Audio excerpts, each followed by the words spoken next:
The election of 1824 was the least democratic and one of the most bizarre presidential elections in U.S. history.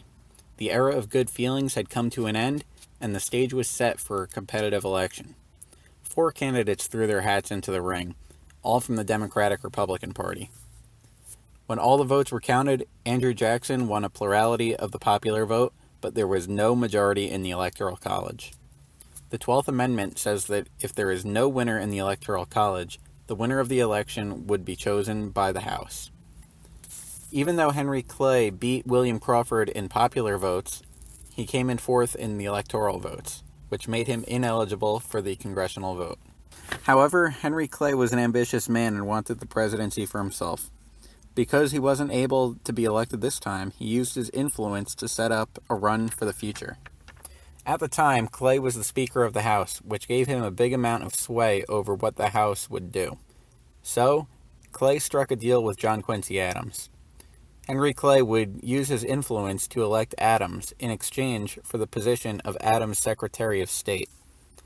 At the time, there had been 5 presidents, and 3 of them had been Secretary of State. John Quincy Adams was the current Secretary of State as well. Clay figured that if he had that position, that he would be elected as president down the line as well. Adams accepted the deal. The plan worked, and the House chose John Quincy Adams as the new president, and he chose Clay as his Secretary of State. Everything had gone according to plan.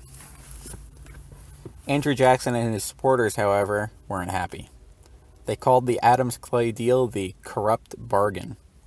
After all, Jackson did pick up the plurality of the electoral votes and 41% of the popular vote, 10 percentage points more than Adams got. However, the corrupt bargain had gone according to plan.